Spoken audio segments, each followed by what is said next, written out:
Hi, this is Emily, And this is Helen. presenting you Hello Audio, where every 2 weeks, we are showing you the best entrepreneurs for music, audio, and tech. and a huge thanks to Tamara, who's producing this podcast for us.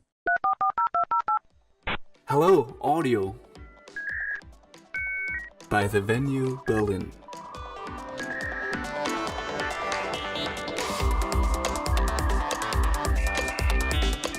Hey everyone, welcome to another episode of Hello Audio. My name is Amélie, and today we're having an after-work session on sonic branding and marketing. Now, before we dive any deeper into the topic, I would like to ask you if you recognize this jingle. And what about this one? Or that one? Now, sound branding is not just about jingles. I'm sure if I play you this, or this, or this, you may recognize also these sounds. So I guess it's pretty clear that sound branding and marketing takes a huge place in our life, and sometimes we don't even recognize it. So with us today in the studio, I have Gad from Jamble, Sasha from Playtronica, Alex from Why Do Birds, and Felix from WeSound. And we're going to be talking everything that surrounds sound branding and sonic marketing. So what about you guys? Just introduce yourselves briefly and tell us what you do. Hi, everybody listening at home. My name is Gad Hinkis, founder of Jamble. The Jamble, we're creating technology to bring music creation to the masses, basically creating the world's fastest and most easy music creation technology. And it's also for consumers to just make music, make beats, share them online, have fun with friends, collaborate on music. But we also work with brands to put the sonic world of a brand or musicians in the hands of users or potential customers. And hello, I'm Alex from Why Do Birds in Berlin, and we're an audio branding agency. We've been around for a few years, and yes, I'm the founder and managing director. I'm also a musician, but I'm not the one producing the sounds. We have a big team of people here in Berlin. We're about 15 people, and yeah, it's a lot of fun. We help brands find their audio identity. My name is Felix Urban. I'm from the sound agency WeSound. We call ourselves sound agency because we develop different kinds of sounds, obviously, but solutions also in the field of sound, which means really also music, but we also develop more software-based sound generation technologies in the field of exhibitions in kind of creative environments, but also for cars and more technology-driven innovations, in fact. So that's what we are dealing with. But we also come from the broader field of sound branding or sonic branding. That's why we are here tonight. And because we believe that all sounds that are created somehow carry a brand in themselves. So that aspect always comes along with anything that makes, we can say, noise or sound. I'm Sasha Pass. I'm from Playtronica. And we started as a company 4 years ago as an educational startup for kids to learn the music. But now we are much bigger and we produce our own gear. And we also work with museums and brands to make the product sound as well. And our idea that everything in the world should become a music instrument and that everyone can be a creator, can play music on it. So I can see there's a lot of crossover between all of you guys. I don't know if one of you wants to jump in and explain specifically what sonic branding actually is. Well, the idea behind this is basically that every brand is recognized or should be recognizable through more than just the visual sense. We're all used to seeing corporate designs and seeing visual logos and recognizing brands by their visual style and colors or color schemes. But for a number of years, nobody really thought about the audio recognition of a brand. So brands are now trying more and more to be recognizable through sound, which doesn't just mean that they want some kind of jingle that makes them recognizable, but they're looking for something that really describes their personality and goes hand in hand with all their identity assets. So that's basically what we do. We try to translate brands in an audio way, and that can be through voice, music, sounds, noises, whatever there is, anything you can hear.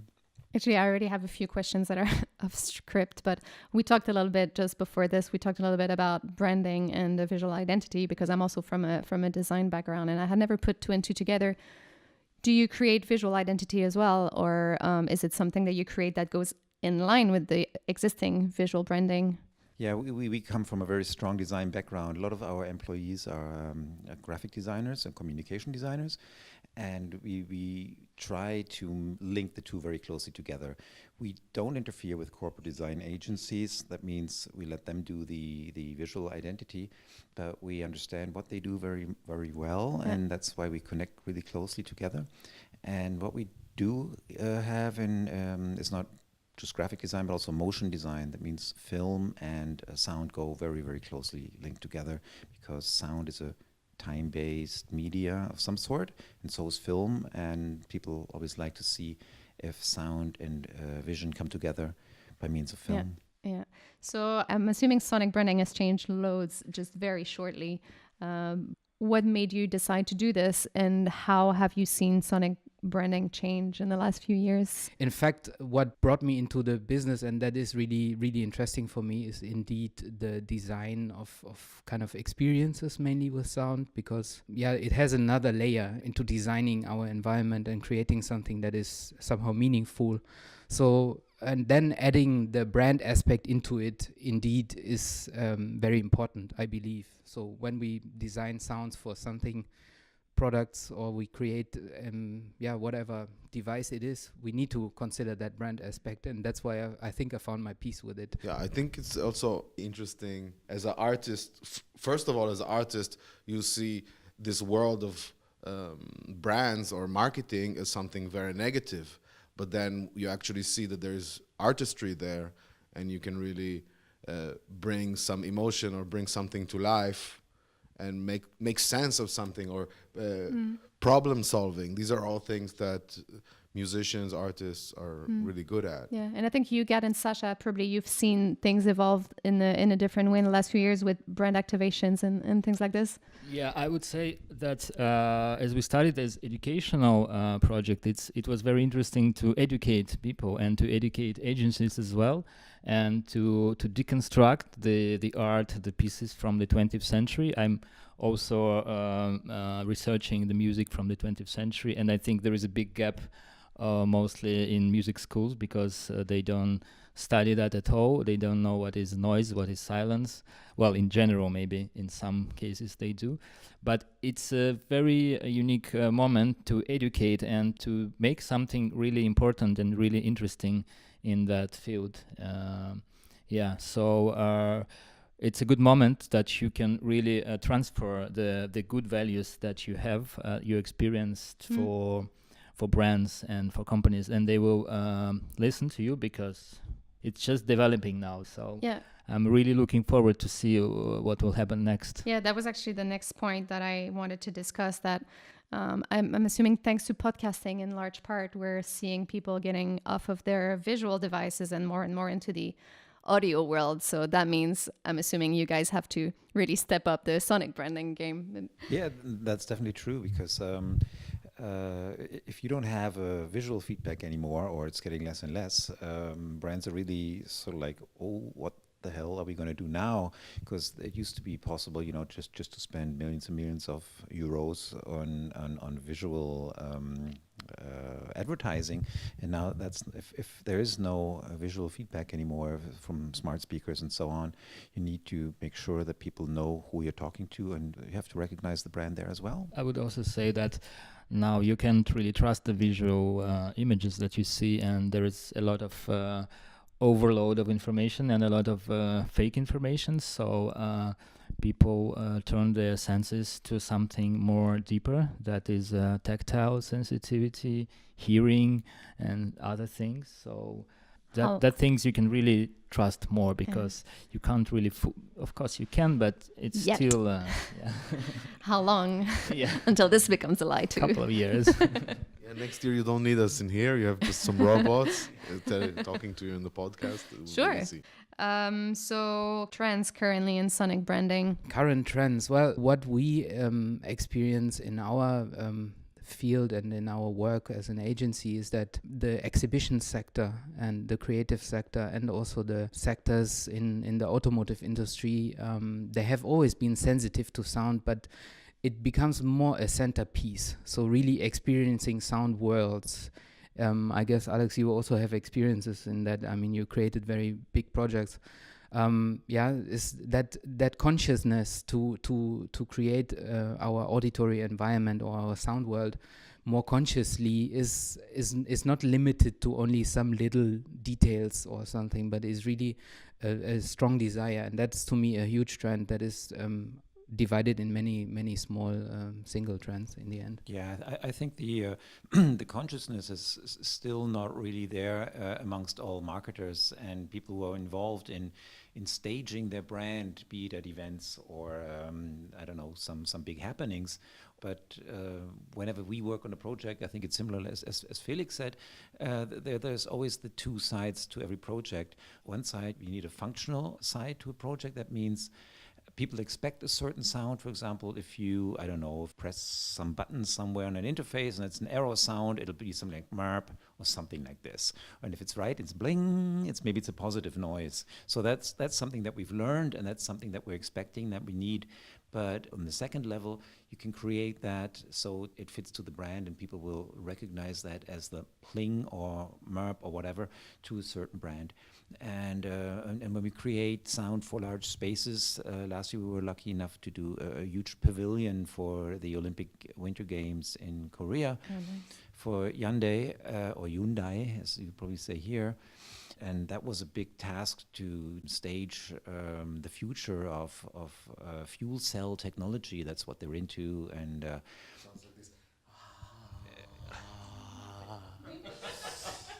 Pretty close sure to you, that, yeah. pretty sure you almost. hired Gad for this. I guess you were there. Huh? no, but it was fun because exactly there were those two angles, and the people who were in charge had no idea about the brand sound, and they didn't really care about it. So they just wanted it to work and to understand what the sounds were all about. But at the end, we added the brand atmosphere as well. So people who came in and know a little bit about what the Hyundai brand sounds like will be able to recognize that they're in a pavilion provided by Hyundai. So aside from working on this project directly in Korea for Hyundai, Why Do Birds actually did their whole sonic branding, and we get to hear all about it from Alex during the afterwork session. And let's just insert a little clip from it here.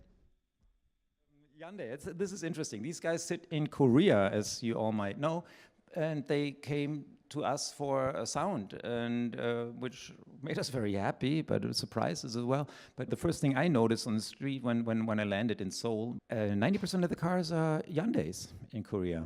And they don't have an image problem in Asia. But in Germany, they have a market share of about 2.3%. And they said, we want to be able to break the European and American market. That's why they were doing a whole rebranding process, not just sound. But once they had the first mood boards in design, they said, oh, we need to carry on with sound as well. It has to be a holistic approach. And so we were taken in there, and we were right from the very beginning. And funnily enough, they realized, okay, if they want to break the European market, it's hard to compete with Mercedes, BMW, and Audi and stuff.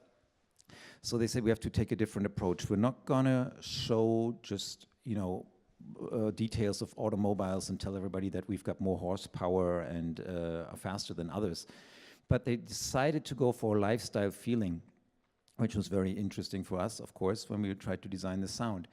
The idea that they had is that people, what do they want from life? What's precious? What's important in everybody's lives? There's a few things, and they said it's not money, because a lot of people just live to make more and more money, but it's things like time and little moments that make life precious.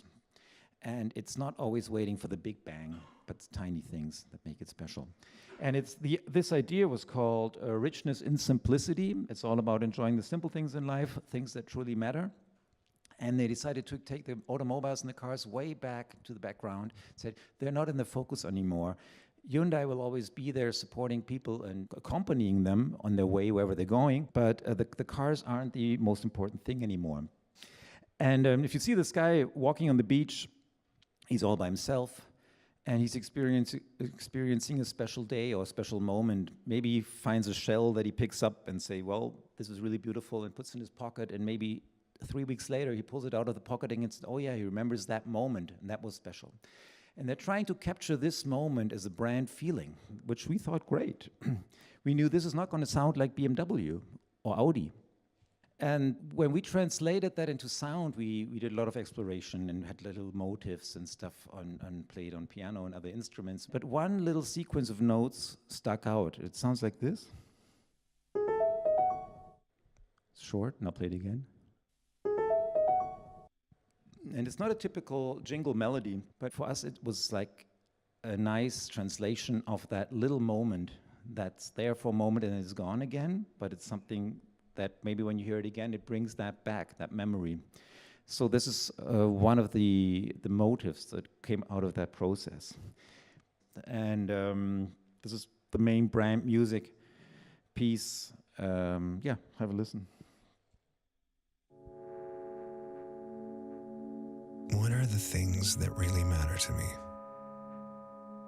A simple moment I can call my own. A moment that I love to share. Seeing the world with new eyes. Marvel at life. Experiencing everything new for the first time. Seeing beauty when others see ordinary. Finding the small picture to build the big picture. Seeing how the small parts fit together.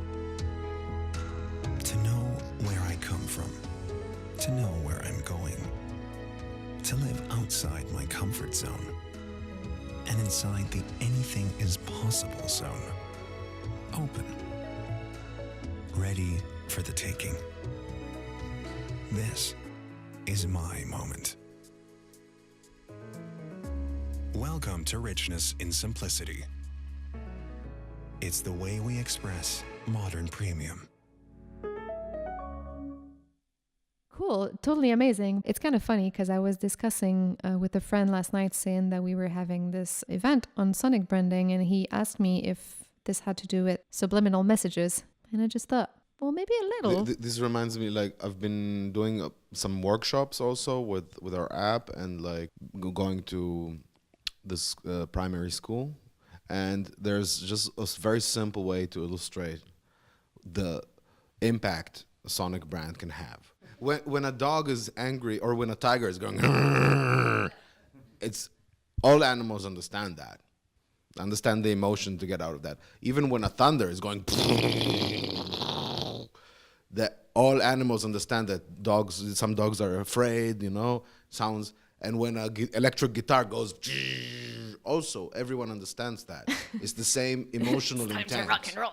Right. Everyone knows it's time to rock and roll when the thunder hits, But I think that's the underlying principle, is that sound and all the elements of music put together it does have an emotional impact that connects to what the brand wants to invoke. And Yeah. I also remember the project we done 2 years ago. It was a theater show for kids, and it started as you say, but all the things, they had different sounds. So imagine you knocking the door, but it barks like a dog or like a cat. So it was all mixed up. So I'm just thinking now, the sonic branding is like everything is already branded, what we have in nature. So what if we just mix it up? And what if we just try to get it back? So what we can get. And that was actually a task for kids in the show. And they had to learn the music, the rhythm, the melody, to get the right sounds to the right objects. So maybe that's also the global message of sonic branding, to get the right sounds to the right objects. Well, I think the big challenge is in the end to find sounds that are, of course, emotional, But what is also of our, I want to say a bit the working principle is actually to find sounds, we call it, that are meaningful. And of course meaningfulness is debatable and everybody perceives it different, but I guess it's important to find the right meaning for one, the brand, and second also the as you said, Alex, the function, the context in which it is used. And I think there's a great chance. I think, as you were mentioning about we all know sounds from forever. Sounds like wind, but it's all about our own heritage. It's how we grow up. It's like what we've been confronted with in our past. If you go to somebody who's been living in the desert for all of his life and never seen a film, and you play him sound of the sea and seagulls and wind and that, and he won't know what it is. Maybe won't know. Maybe will not know. You're very much primed with different sounds from being very small, and there's jingles from my childhood that I've known for all my life from some brands, and they're probably going to stick until I die, even if they weren't around anymore. So something that yeah, or Haribo macht Kinder froh. Things like that, they just stick, and little jingles, and we're not going to forget them once they're really, really deep inside of you, and so that's quite some power. Cool. So now that you're mentioning sound logos, it seems like there's a whole lot more to sonic branding than just designing a short, catchy jingle. And for that, I'd like to hand it over to Felix during the afterwork session, who said something pretty insightful. The question, so how can we use sound to our advantage? And we actually think that sound branding is not a topic only from marketing point of views. It's not something that only concerns the advertisement department. So interdisciplinarity is very important. So when we talk about sound branding, we believe it's a combination. We need to basically know the newest, latest, or at least the technology that uses sound. We should link it with a lot of creativity. I mean, there are many creative sound designers, artists, but the artist should also link to the technology that the sound is created for. And in the end, the most important is to bring the sound into practice, meaning we can develop a very nice sound branding concept. I mean, everybody knows the sound logo, for instance, and talk about very nice music. However, the question is, can the people in the companies, meaning the video editors, meaning the app developers, meaning the marketing department, meaning the social media responsibles and the influencers, can they really, really use that sound branding, or does it stop them from doing what they do? So when we talk about sound branding, it's very important to have a very good project management and strategic concept to bring that sound branding alive and making it experienced. Sounds like there might be a little bit of education to be done with brands. Am I I think so. It needs a lot of education, and a lot of people don't realize the power that's behind sound, because I think most of it is unconscious, anyways. You're not really sure of what you're recognizing or not sometimes, but maybe if it feels right to a certain in a certain environment, you know that you've done the right thing. But also, it's not a universal thing, because people will respond completely differently. And that kind of brings us to something we were just discussing, and the subliminal message that I was talking about. Could there be some ethical issues with sonic branding? Could you not be manipulating the end user into certain behavior? Yeah, that question gets asked quite a bit, actually. I don't think so. I don't have a problem with that. I'm a fairly ethical person, and there's even clients that we turn down because we don't believe in what they do. But I have no problem in creating sounds that sort of like mirror the identity of a brand. And we're not really creating sounds that say buy more. But of course, we're helping the brand to get recognized. But that's then you can't do any communication at all anymore, because there's that famous phrase of you cannot not communicate. And I don't know. So, everybody just tries to be naturally the way they are. And if I don't know, if I walked around in a yellow suit every day, everybody would say, he's that crazy guy in the yellow suit. I don't. I'm fairly normal, I guess. And Yeah, I he's wanna not be dressed in yellow. not dressed yellow today, maybe tonight. No, and that's, I think, very important, because if a brand says, well, we'll use the color black as our main color, you're not, of course you're influencing somebody in some way. If they say, I like that color, I don't like that color. And the same goes with the sound, but that's okay. I guess the larger question is like, it's a question more about the capitalistic society that That we too. live in, and and consumerism as a whole, because I mean, just basically like the whole digital world is like relying a lot about ads and businesses running ads, and like the whole system is built for that.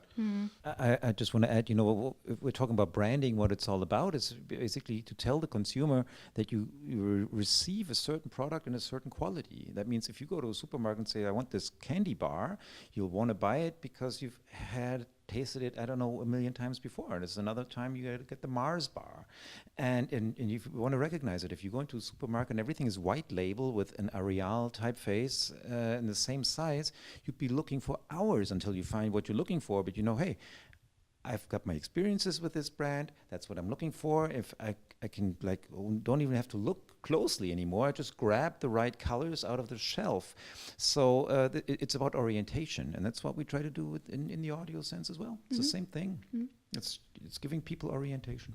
Well, I believe that every company that puts out something, whatever it is, if it's the product, the advertisement, or anything else, it also puts out sounds. And in the end, it's the question of the brand. How do we want to be perceived?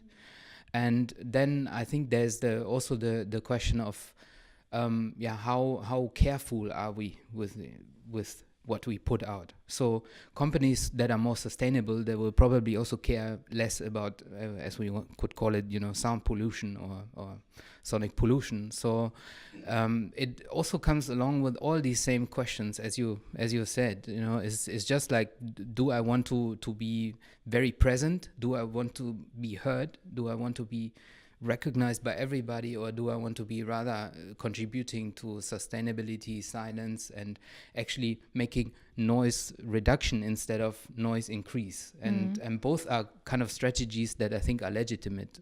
It's just a question of what ethical values do I stand for or represent. That's interesting what you're saying, because I totally agree. It's not our job, if we do audio branding, to add more sound to the world, but there's sound anyways. And if any clip that you might watch on YouTube for any brand, if it's branded or not, there'll be sound on it. So why not choose a sound that sort of like has something to do with the brand, instead of taking this track or that track or that track? Will we be influencing people less by using music that is not branded? I'm not sure, because it can be a very emotional track, and it can make you cry maybe if the story is sad, or can make you laugh if it's a happy track. And as I was saying, any communication is, I think, very much manipulating in that sense, but we're just adding the sense that you're saying, and the spot you were just crying to because it was so emotional was obvious. Commercials all the time.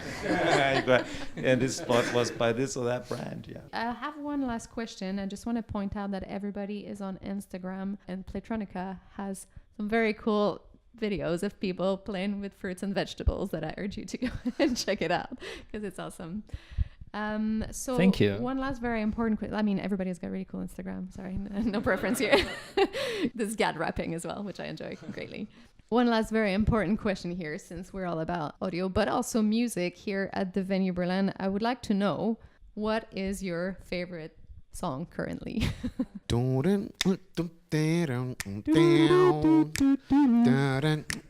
you close your eyes. There's Redbone from Childish Gambino is like currently my jam. Cool. When I was a kid, at the area where I lived, people were asking you on the street what music you listen to identify if you were enemy or not, and so it was always like a tough question. But from some point, I realized that to say I'm listening jazz is something really like a high level for a teenager. Do they beat you up if you No, say that? no, they just it is something which is above the punk rock and noise and all these genres. Favorite song. I mean, it gets difficult if you ask about all-time favorite songs. We but can broaden up. Yeah, exactly. So for currently, it's I'm listening to this song by Noel Gallagher and the High Flying Birds. It's called "The Right Stuff," and it fits very well to the Valentine's Day we have today here. Oh, yeah. It's yeah, really. No, on my way here, I was listening to full volume, and I think it's already 3 years old, but I've only discovered it a while ago. And it's sort of psychedelic. It's pop, and it's Noel Gallagher singing together with a woman in the chorus, and it's "You and I have got the right stuff," and it just goes around and around and around, and it's great. Felix? Yeah, well, I could give an answer by explaining a genre that I realized that I prefer listening to right now. And because there's a channel, a website where you can choose different radio channels based on genre in jazz. And I realized that I really in the mood right now for bass jazz. Because, it reminds me like sitting in a taxi driving through Berlin. And, Oh, cool. you know, I don't feel like I'm in the office. It basically takes my mind out of somewhere in an urban but kind of very relaxed environment. So is it just like less instruments, like drums, brushes, and bass, and that's it? Or Exactly. Really? Yeah. That sounds amazing. I mean, actually. it's very reduced and calm because of that focus on the bass. But it's not necessarily only that. Dum, dum, dum, dum, dum, dum, dum, dum, dum, dum. It can also be a very slow bass. Dum, dum, dum, dum. Exactly. Yeah. On that note, thank you so much for being in this studio with us. We're having an after-work session with all of these lovely gentlemen. If you work in music tech or audio tech and are located in Berlin, we'd love to hear from you. So drop us a line at music@thevenueberlin in one word.com. You can find us on all the social media channels, Facebook, Twitter, Instagram, SoundCloud, GrooveCat. We're at The Venue Berlin everywhere. Thank you so much for joining us today. Thank you to Melodrive for the jingle, and we'll see you in the next episode.